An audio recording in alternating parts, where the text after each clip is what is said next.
All right, so this is section 3.3. This is going to be on application problems, which is also another name for word problems. So we're going to start off small and we're going to work our way up to the meaner problems. All right, so if Jason rides his bicycle 35 miles in 2.2 hours, what is his average rate?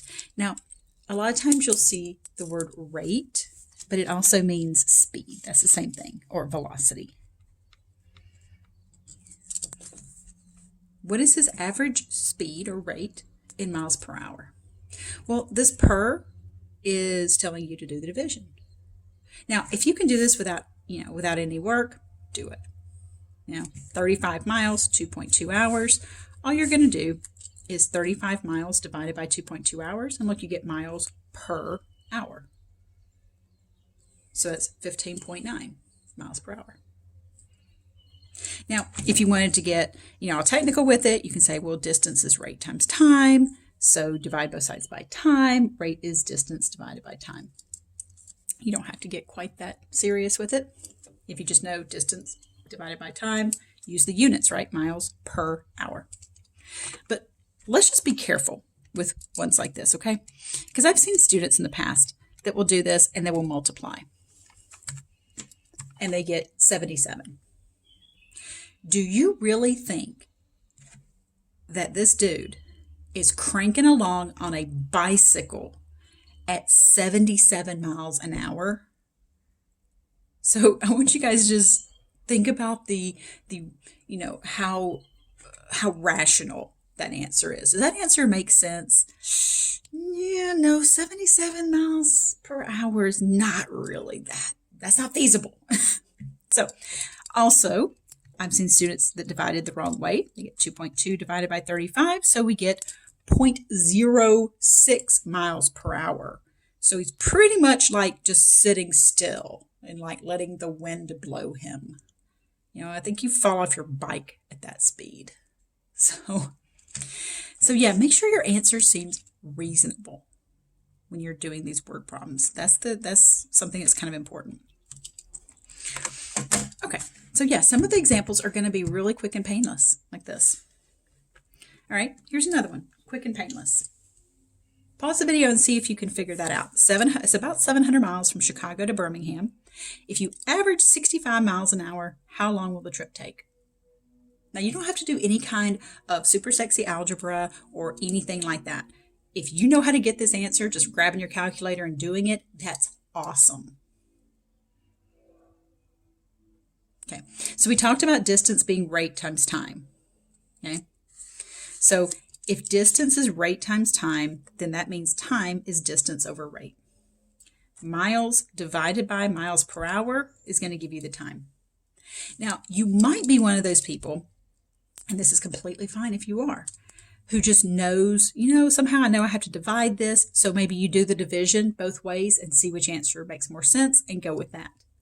That's great. That means that you have a good understanding of what you're looking at, and you know how to look for a reasonable answer.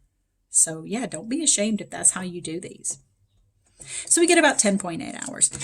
Incidentally, if you divide the wrong way and you get 65 over 700, you get 0.09 hours.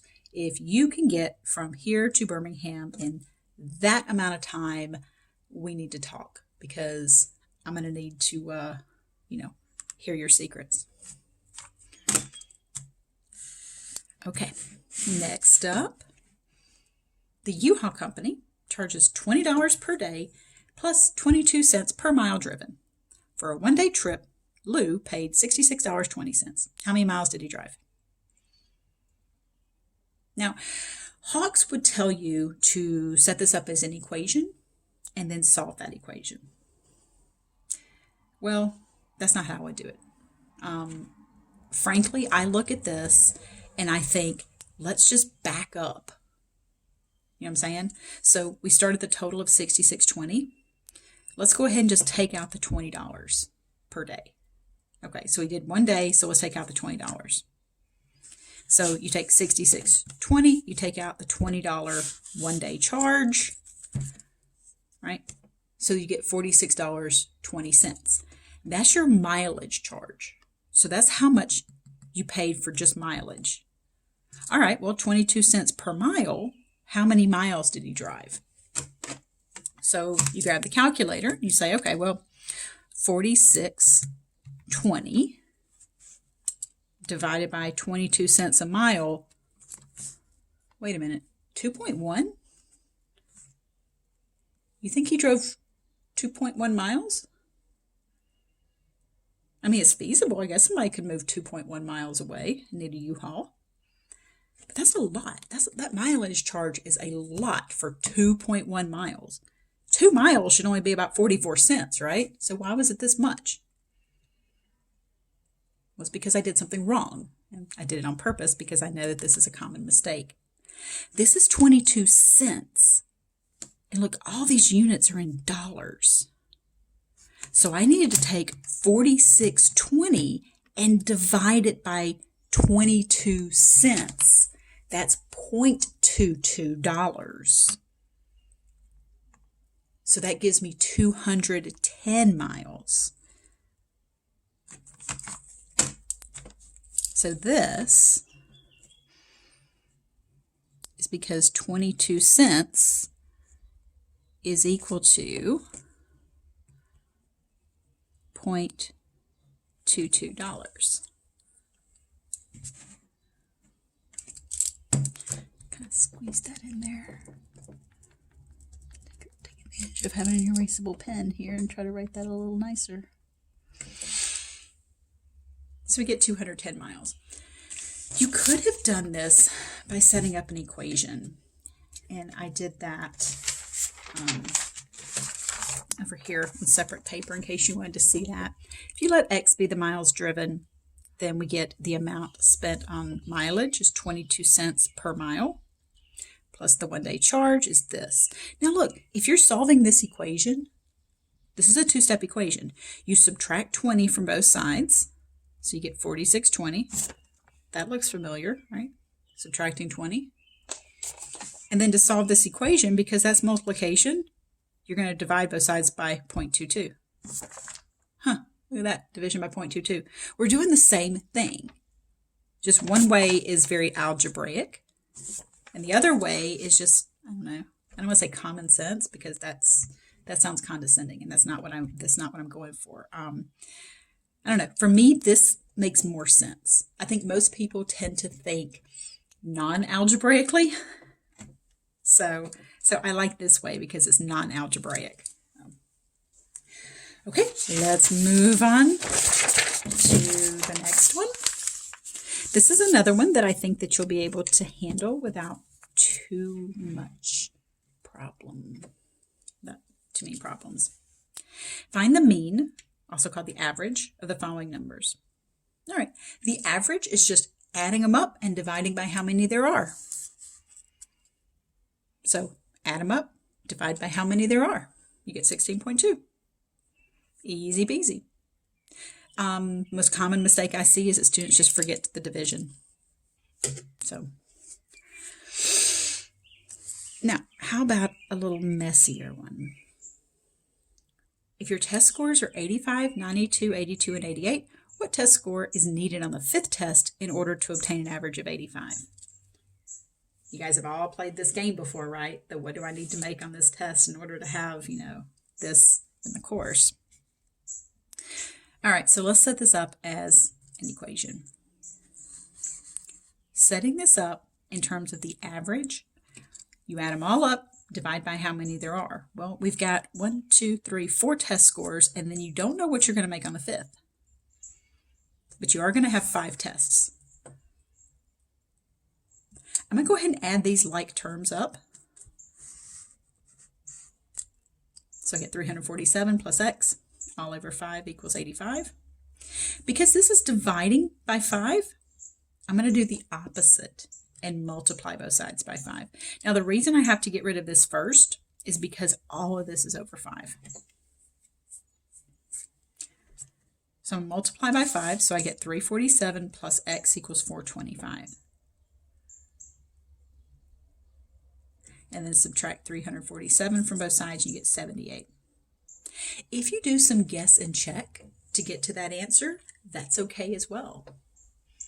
And that's perfectly fine, you know, because you're doing some educated guess and checking, right? You're kind of picking a number and then you're making some adjustments based on, you know, what that number averaged out to be with the others. All right, let's do some discount problems. Raul buys a watch for $525 pre-tax. This includes a 25% discount off the original price. So what was the original price? So the 25% was off of the original price. This is very similar to one that we did earlier with the flowers and the delivery fee being a percentage of, you know, the cost of the flowers. I think that's what it was. Or was it a gift or something like that? I don't know. It was a long time ago. I was younger and full of hope back then. So, it was yesterday. Anyway, we've got P being the original price.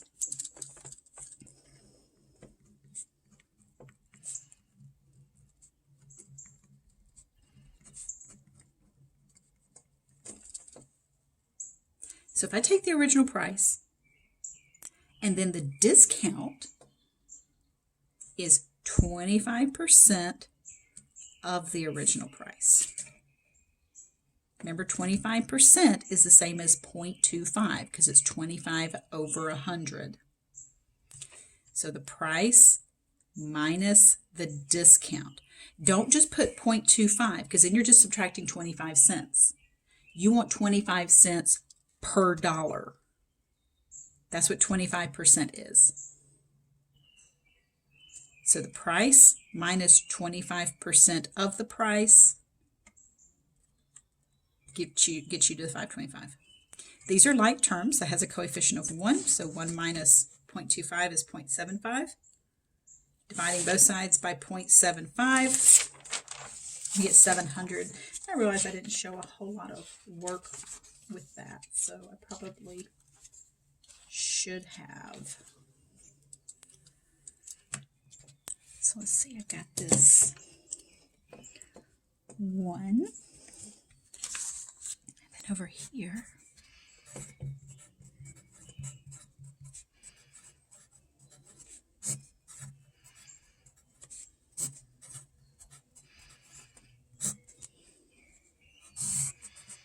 we go. Kind of fill in some of the gaps that I left by accident. So we get that the watch was originally $700. If you take 25% of this number, you get the discount.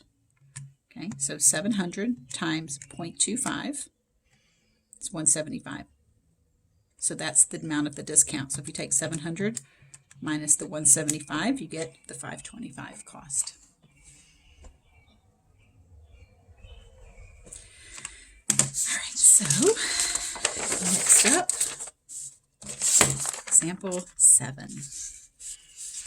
All right, I know what you're going to say as soon as you read this. A train leaves, and I'm done. Pausing the video, we're all done for the day, right? Yeah, I know. I feel that way about some of these problems too.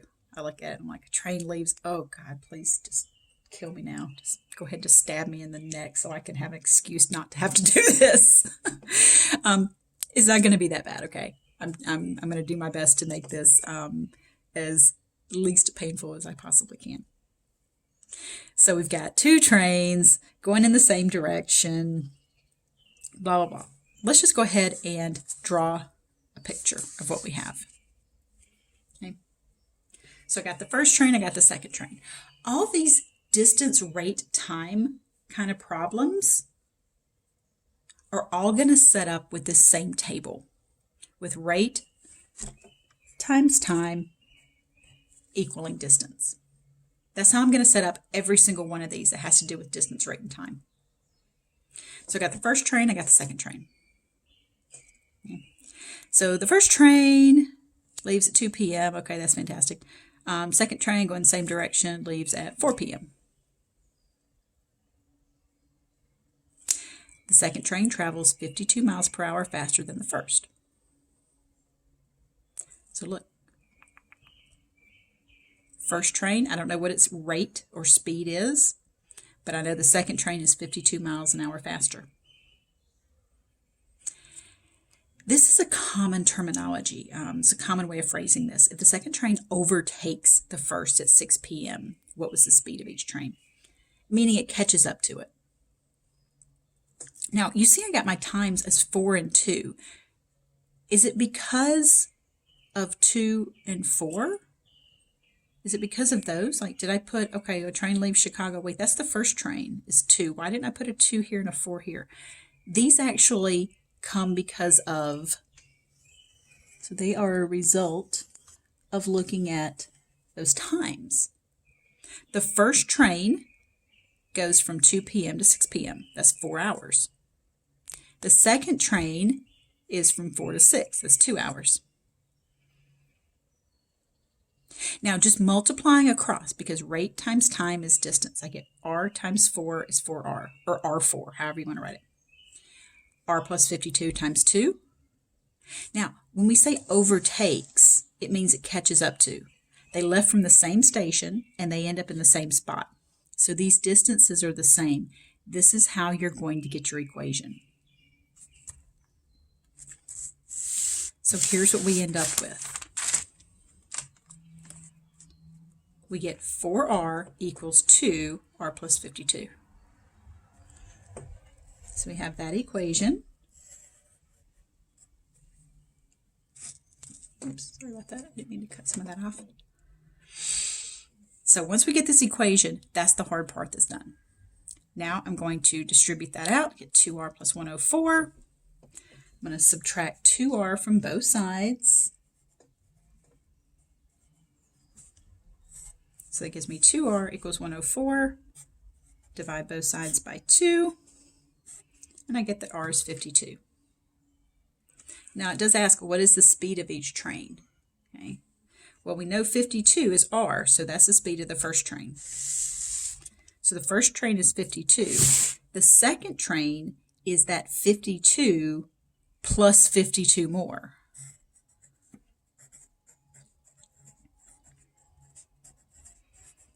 It just so happened that this answer was the same as this one. Just so happened to be the case.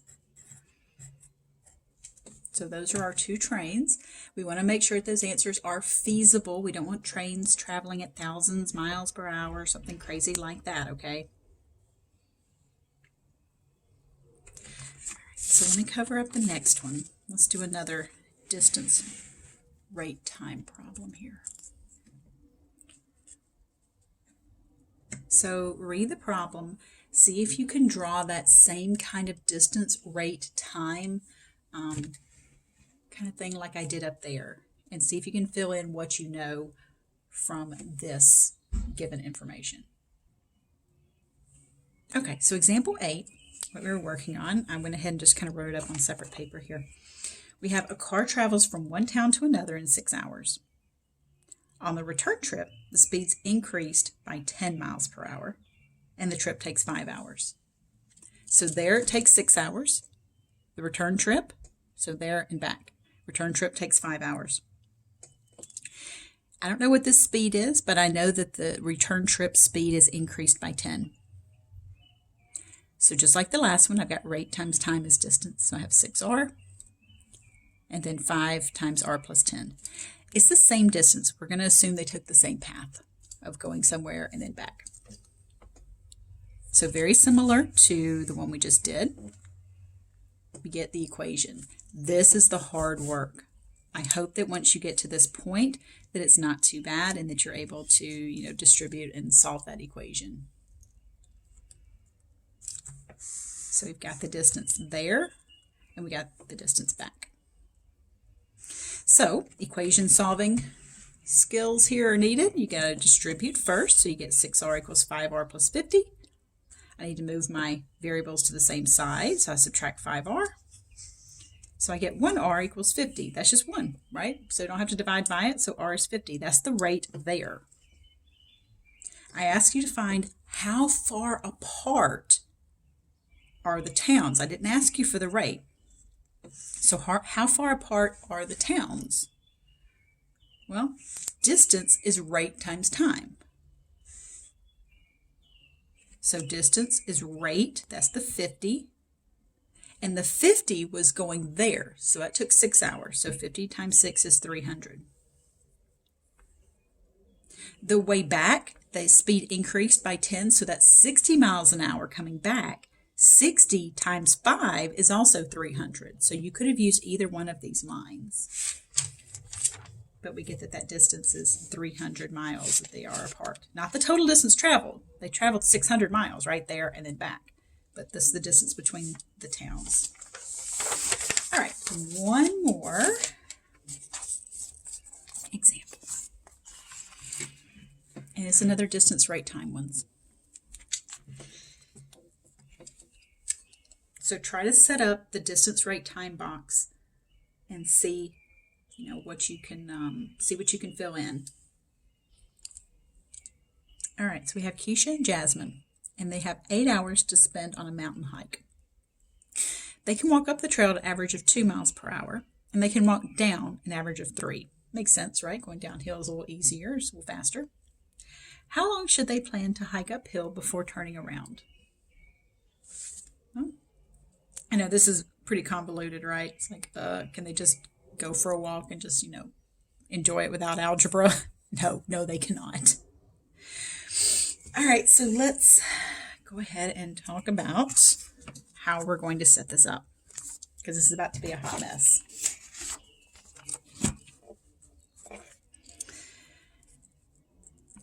The rate going uphill is 2 miles an hour and downhill is 3. We know they have the same distance. Okay? So we know they have the same distance, so I called that D. Because we're looking for time. I don't know anything about the time. So I'm just taking advantage of the fact that I know that the distances are the same. So with these distance rate problems, the previous two that I did were similar. This one's slightly different. So there's usually 2 different types. It's either one that was like examples 7 and 8, and then there's some that are like example 9. So I'm just trying to do, one of everything. So anyway, knowing these distances are the same, we know that rate times time is distance.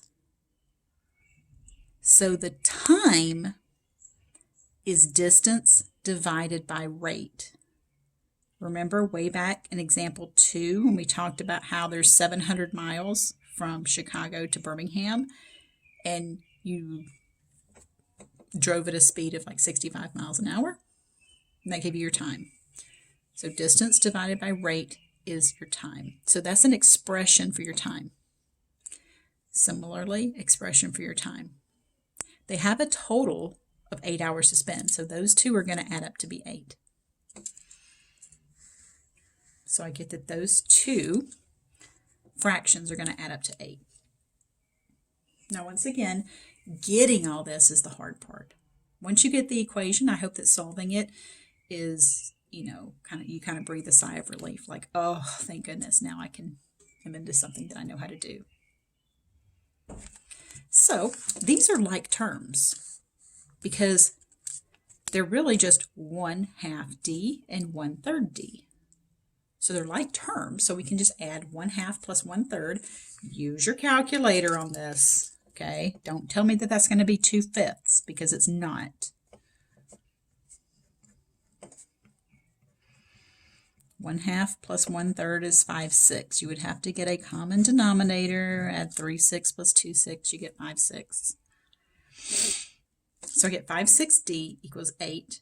And then I'm going to divide both sides by that fraction of 5/6. That's 8 divided by 5/6. So I get D is 9.6 miles. I asked you how long, that's time, should they plan to hike uphill. So I'm looking for the time uphill, which is that D over 2. I just found D, so all I have to do is plug in this D over 2. I plug in that number for D. I get 9.6 over 2, so I get 4.8 hours. Okay, so that concludes section 3.3.